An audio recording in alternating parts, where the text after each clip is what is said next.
I knew you was leaving, I shouldn't have did that. I gave you my feelings that I can't get back. They said you was cheating and I believe that. You tell me you're not, I need to see that, baby. You told me you're right, girl, I'ma ride with you. And I'm by your side, girl, I'ma die with you. And if it's true, why would you lie with you? I've been asking around, ain't get no answer. Got my chest really hurting like I got cancer. Part of me wanna go just like Danny Phantom. Been asking around, I had to man up. Should've kept all my clothes, I shouldn't stand up. And when I told you I like you, that shit was random. And when you told me you like me, that shit was random. Was you bopping to that song in the beginning of this video? If you was, make sure you check out his SoundCloud and follow him on Instagram. His Instagram will be in the description down below. His Instagram is at OHCARTIER_. That's at OHCARTIER_. Follow his SoundCloud, listen to him on Apple Music, Spotify. I think he is on all platforms. Yes, his Instagram will be in the description down below and right here across the screen. Okay, guys, welcome back to my channel. It's your girl Keisha, and as you read by the title down below, you already know what's in store for this video.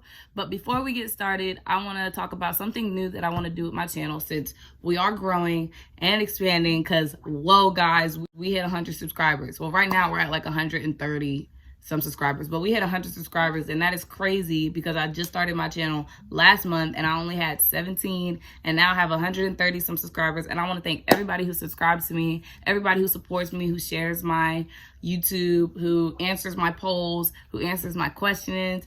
I am so grateful, and I thank you guys so much for that. So I'm going to start this new thing on my channel called sub mentions. Or you can comment your Instagram down below and I'll mention your Instagram because some people don't have like YouTube names. But I'm going to start this thing called sub mentions. And in every video, I'm going to take a couple people that have subscribed to my channel and I'm going to shout them out pretty much. So to be a sub mention, make sure the first step you have to do is subscribe to my channel and comment your Instagram down below, or comment down below that you have subscribed so I can, you know, see you. Today's sub mentions, I wrote them down because you guys know I record on my phone. So yeah, I wrote them down. So for today's sub mentions, we have Tamaya Lynn, Miss Pink Rose, Zari T, I Am Kim, Kendall the Black Girl, and I can never say this girl's name right. I'm trying my best, and I'm so sorry if I say it wrong. Is it Vernia or Vernaya? But Vernaya Pretty and Vibing with May. Welcome to the channel, guys. Thank you so much for subscribing, sharing, showing your love and support, and commenting on my videos. I really appreciate it. And I just wanna thank you so much for the love and support that I get with doing this YouTube channel, because you know y'all really making it like real, okay? Mom. And I just want to say thank y'all before we even get started. I'm gonna go ahead and get into this story time. So to start out the story time, I guess I should start with the day before I actually gave birth, because that's when like the pain like started. So as you guys know, Kalani was born on September 12th, 2018. We're gonna start with September 11th. You know, I got up and went to school. It was like a normal day. And it was the day that we had a senior assembly. So we were in the auditorium, all crowded, and I was just grouchy. Like, I just didn't want to be at school. I was not feeling it at all. I was ready for the baby to come out. I was just, like, my hips were hurting. Like, I was just not with it. So we were in the assembly, and I was having, like, little contractions. And I didn't, you know, obviously, I didn't know what a contraction was yet. I just knew it was going to hurt really, really bad. So the contractions that I was having, I think they're called Braxton Hicks. Like, they're the contractions that you get before you get the real ones. And I didn't know what the real ones were. So I was having little contractions, and, you know, they hurt, but it wasn't anything like, oh, I need to get out of here, right? So when the senior assembly was over, I kind of walked out. I walked out of the auditorium and I started just hyping it up. Like, I was having little contractions and I was just hyping it up. I was like, ouch, it hurts so bad, help, help. So then they called the nurse. The nurse comes running down the hallway with the wheelchair, and Mr. Brown, he was talking on his walkie-talkie. They brought me some water. They sat me down. Everybody walking out of the assembly was like, oh my gosh, are you okay? Are you okay? Like, blah, blah, blah. What's wrong? What's wrong? And I'm like, obviously you see what's wrong. I'm in labor. Like, asking me what's wrong. That everybody was just irritating me. And I had a couple friends that was around me that was like trying to calm me down, and they was rubbing my back and stuff like that, you know.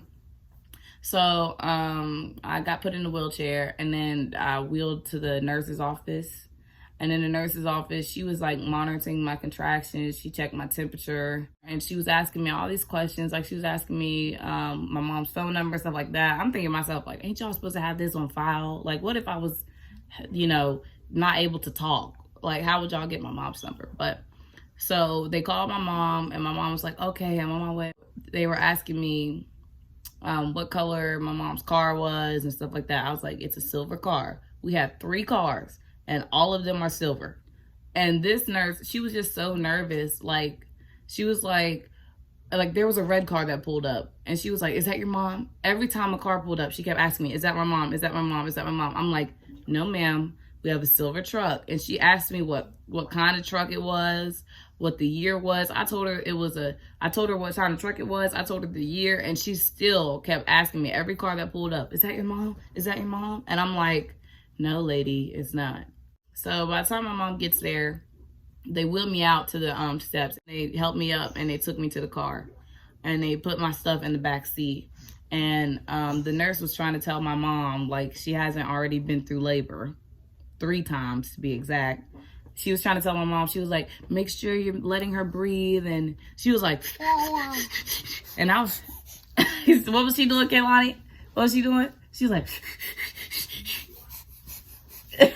so yeah, that's what the nurse was doing. She was telling my mom to make sure I breathe like that. And my mom was like, okay, shut the door so we can go. And my mom takes me to the hospital. And I was like, dang, I really got to go to the hospital. And I wasn't even like feeling it for real. So then we get to the hospital, and the contractions kind of like pick up. So we get to the hospital, and they hook me up to the little thing, measures my contractions, and they weren't high at all. Like, the nurse is looking at me like, you're in a lot of pain because of this, because this isn't nothing. I had to stay at the hospital for a few hours, and I was starving because my the assembly was second bell. So I didn't have lunch until I had second lunch, so I didn't have lunch until in the middle of third bell. So I was starving, and I packed my lunch at the time because, you know, I couldn't eat, you know, I didn't want to eat the school foods. So I had my lunch with me at the hospital because I had my bags, and they told me that I couldn't eat just in case I went into labor, because, you know, you're not allowed to eat when you're about to give birth because you might, you know. So they wouldn't let me eat for hours. And I was just thirsty, and I was hungry, and they just kept bringing me ice. And then they checked to see if I was dilated, and I wasn't dilating at all. So after a few hours, they sent me home, and then we went to McDonald's, and yeah, that was about it. So I stayed home, and then they really, really started to pick up. Like, my joints and everything was starting to hurt. My hips was hurting. Walking it was just hurting to move, basically.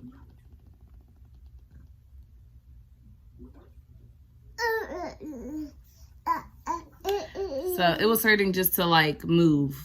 Everything was hurting. So then we got a few friends, and my mom, we were going everywhere looking for this tea. This raspberry tea supposedly softened your cervix and like made the baby come down, and they were making me walk so the baby could come out. Went home, went to sleep, and I could not sleep at all. Like, I could not sleep at all. The contractions got worse. Like, it just like, the pain just kept increasing, like slowly increasing. It was like bearable pain, but it was pain that you didn't want to have to bear. Like that. Like, it was like, at that point, it was like a period cramp on a level 8. Like, that's what it was like. So, but it was like all over your stomach though. It wasn't even like, you know, at first it was just, the pain was just in the bottom. And then by the time I went and laid down, it was like all over my stomach. Like all the pain was right there. So, yes, couldn't sleep at all during the night. And the next day I didn't have to go to school. They told me not to come to school. But the next day, school was canceled anyway because there was this storm. It was like a hurricane coming. So school was canceled, so I didn't miss. What did we do that day? We went to Walmart, and it was like, for some reason, In Virginia, I don't know if it's like this for like everywhere, but everybody goes crazy. Like when there's a storm, everybody just goes crazy.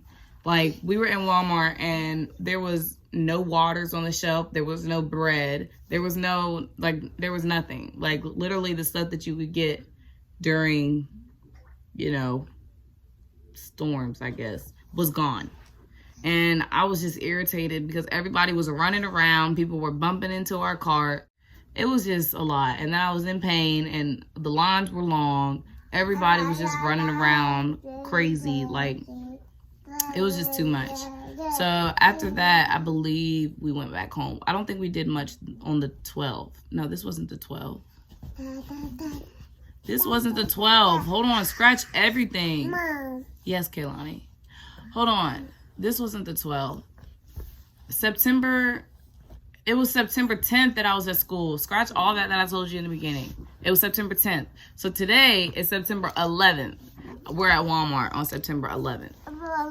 Okay, yes. September 10th was when I was at school and all that happened with the nurse. Jeez, I can't even tell the story. I don't remember it. And I was still complaining about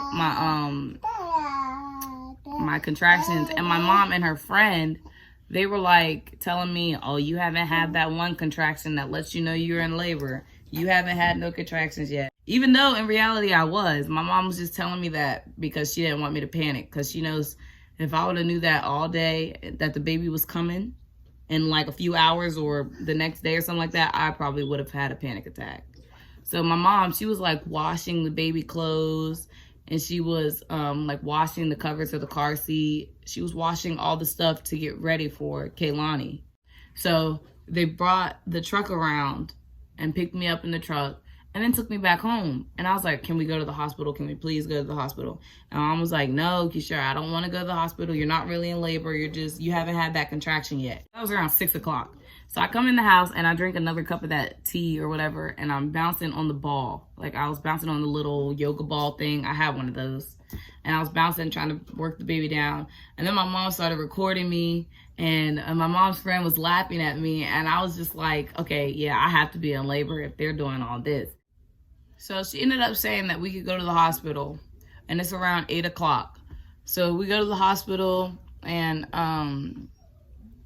yeah, I get there and I go through the emergency room. And they put me in a room. They hooked me up to all the machines and everything like that. And my contractions ended up getting stronger. And they were 2 minutes apart. They were 2 minutes apart. And they were really, really strong. But I wasn't dilated. So they checked if I was dilated. And I was only dilated 1 centimeter. Even after having my membrane stripped and everything like that. Like, I didn't get anywhere. So basically, my doctor wasn't even there. I think she was vacationing. I don't know, or it wasn't her day. I don't remember. So I had a different doctor, which was a male doctor. So the doctor that was supposed to, you know, deliver my baby and everything like that, she wasn't there. So I had a male doctor. His name was Dr. Whitted. He was so nice. He was great. He came in the room and he was like, yeah, your contractions are really, really strong and they're 2 minutes apart. But I wasn't dilated, so I thought they were going to send me home. And my mom thought they were going to send me home because I wasn't dilated. Like, she didn't want to go to the hospital because she knew I wasn't dilated still. So basically, he admits us anyway. And he's like, I'm going to go ahead and give you a room because your contractions are strong and they're 2 minutes apart. You're just not dilating.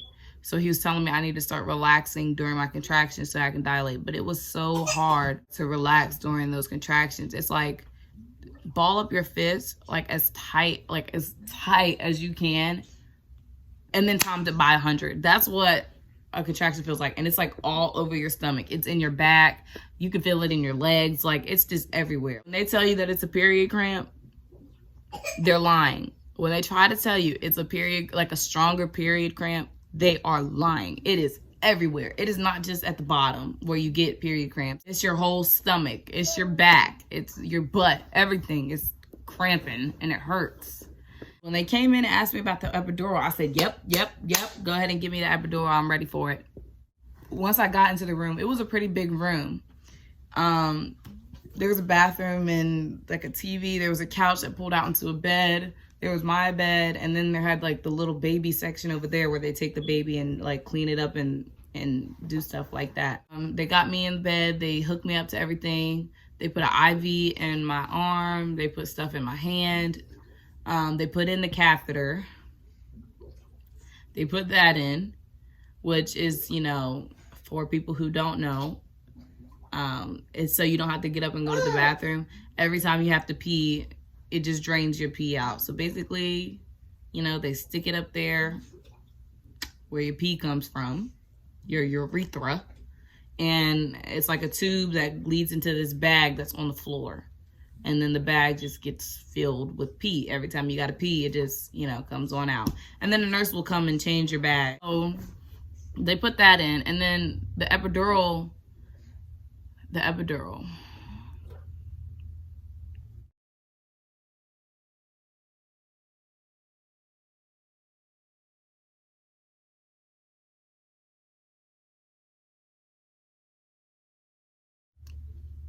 Okay, now I was excited for the pain to be over. I was excited to be numb, but that epidural is something else.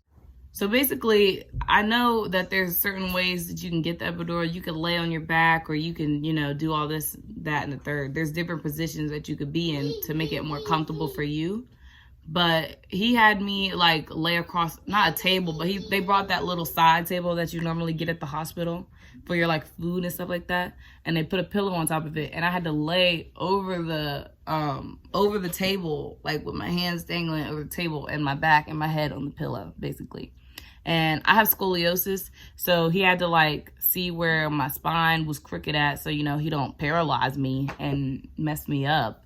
Because if you don't know, scoliosis is when your spine is like, has some type of curve, and my spine has an S curve, so, but it's at the top, and the epidural goes in the bottom of your spine. It goes in a nerve ending on the bottom, like, you know. So my S curve is at the top, so my spine basically goes like this.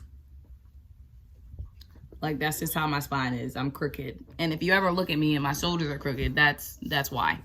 But so yeah, so he had to check to see, like, blah blah blah. I had to touch my toes and stuff so he could see where I was crooked at and figure out where to put it.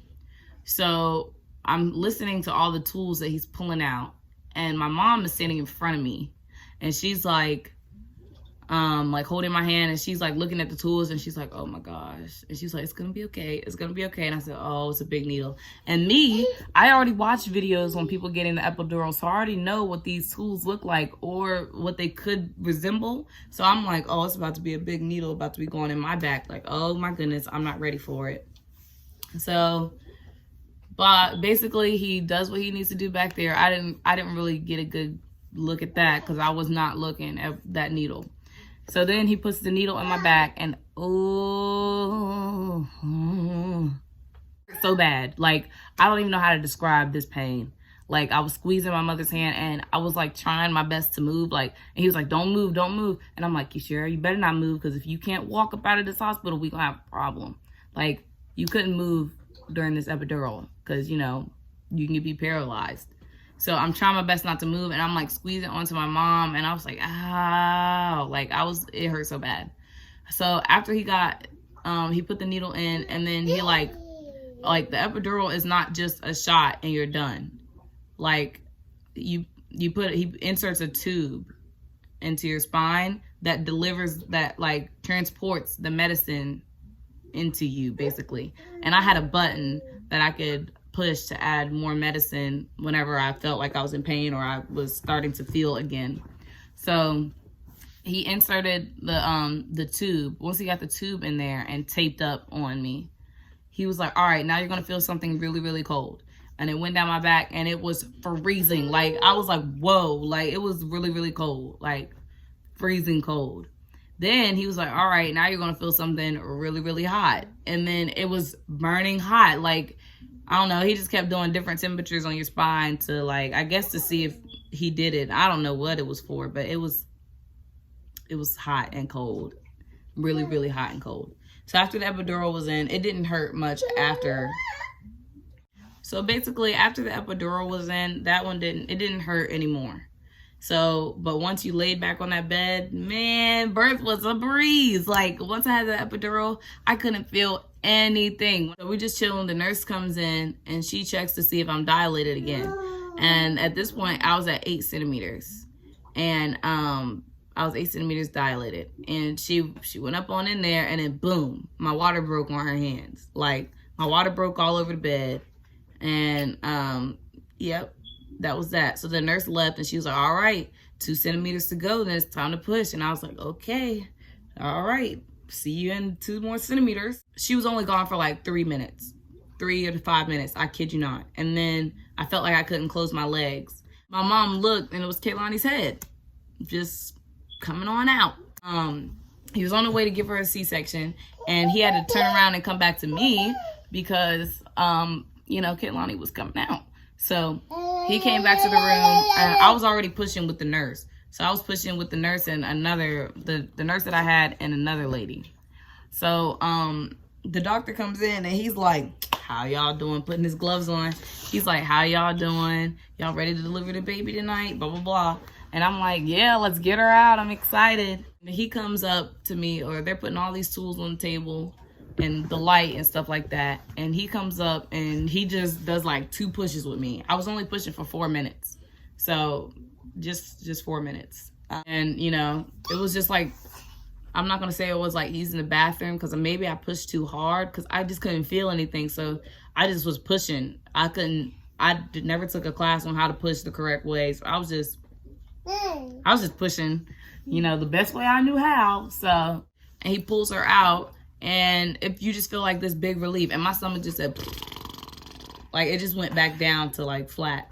Then the baby was out, and he showed me the baby. My mom, she cut the umbilical cord, and yeah, then they cleaned her up and they put her on my chest, and that's when I first saw her, and I started crying, and it stunk. Like, the smell was bad, but like, you don't even think about it. You just want to kiss them and hold them and everything like that. So when she first came out, my mom could record. You couldn't record until the baby was all the way out. So my mom instantly started recording when the baby came out.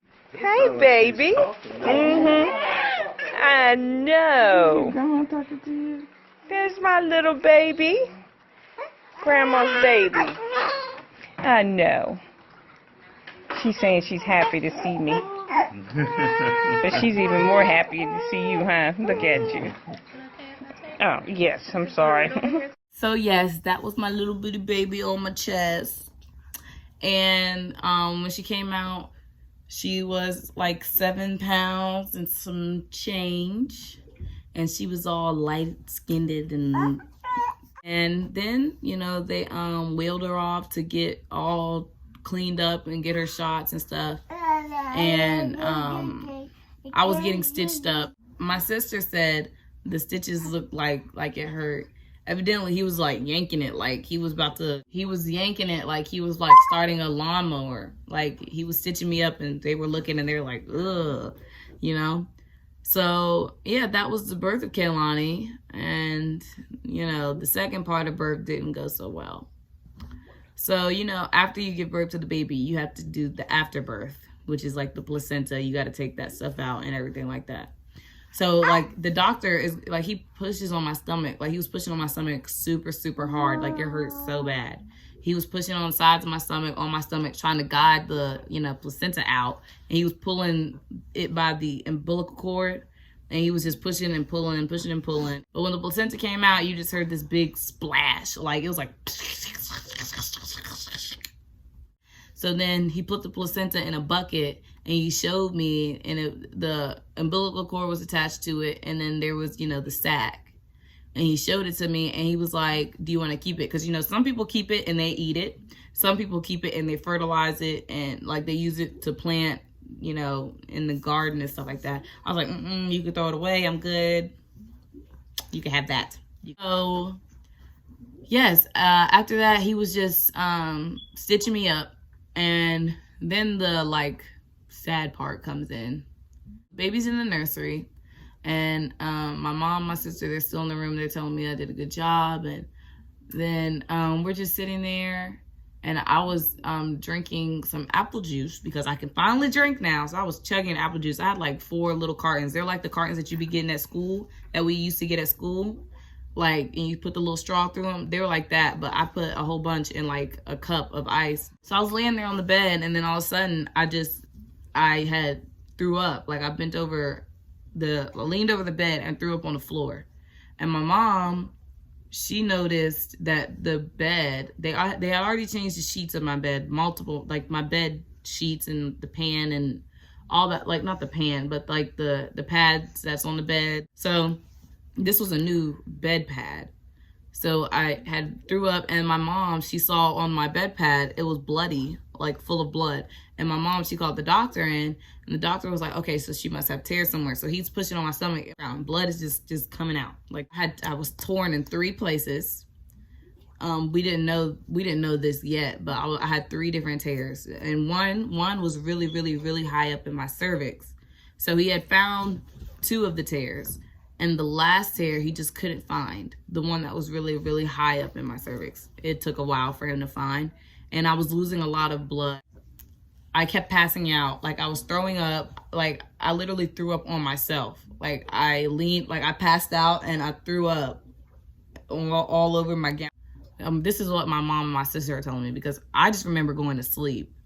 Like, I felt like I was sleeping, but evidently I was passing in and out. And my sister, she just couldn't watch it anymore, and she left out of the hospital room, and she started walking around the hospital, so she went missing. My mom, she was trying to stay calm and just, you know, because she was like, I'm not walking out of the hospital without Keishara, you know? Yeah, it got really emotional at this point, because they just couldn't stop the bleeding. And they just didn't know what to do. Get a blood transfusion. I had to get some more blood because I lost all of mine, basically.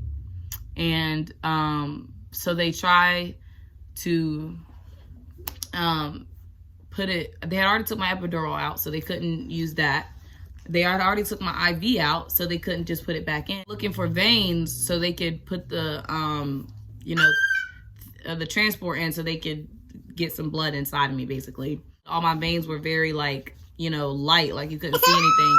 So they stuck me here. They were sticking me everywhere. They put 5 pills in my rectum. They put 5 pills in my rectum trying to stop the bleeding, and nothing was stopping the bleeding.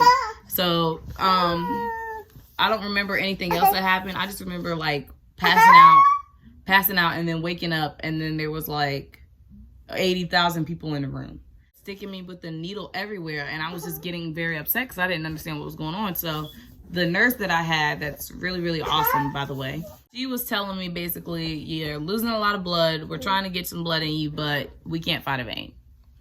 So then I remember I passed out again, evidently, and then everybody was gone, and the anesthesiologist, which was the guy who gave me the epidural, he comes in, he was like, I'm gonna try to stick you one more time because nobody else is getting it, so I'm gonna try to stick you. He smashed my hand really, really hard, and he sticks me, and boom, we get a vein. So once he hits the vein, he gets everybody back in the room. And then the blood is just coming. Like, they got bags of blood here, bags of blood there, just filling me up with blood. So I almost died. And I was super, super cold. I had 6 or 8? I don't know. I had heated blankets on me, multiple heated blankets, and I was free. After this scary part of me almost dying, it gets worse. So as I was laying there, I was losing a lot of the blood. One of the tears that he had already stitched ended up turning into a hematoma. So basically, he stitched it up. He stitched up the tear in my cervix. And then I grew a blood clot in my rectum. About 26 cc's of blood, 25 cc's of blood. So it hurt a lot. Like, it felt like it was just clogged. So I remember laying there, and then I think I woke up. I don't know if I was passed out or if I was asleep, but I remember laying there and then waking up in a lot of pain. And every time I pushed, it wouldn't come out. Pushing just somehow made it worse. So I was trying to push to get it out, push, like, and it just wasn't working. The nurse came in and she was like, it's probably just your epidural wearing off, so you're starting to feel some of the pain that you felt from labor. And I was like, no, it's like in my like back area, like my backside, like it hurts to sit on it, it hurts to push, like I feel like I have to use the bathroom, it's not working.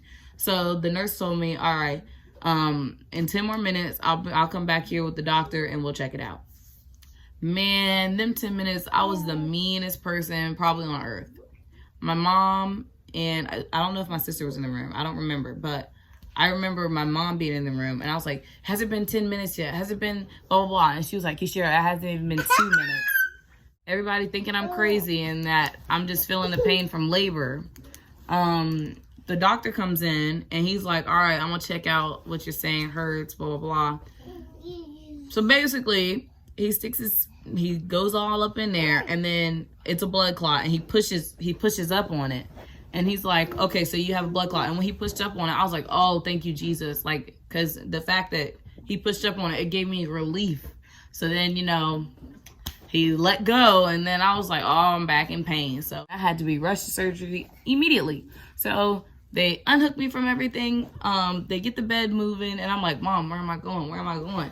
And Mom was like, you have to go to surgery and blah, blah, blah. And, you know, that's all I remember. And I'm being wheeled down the hallway. I close my eyes and then I wake up and I'm in this bright room. Like the light is like super bright. And I'm just like, where's the baby? Where's the baby? Where's the baby?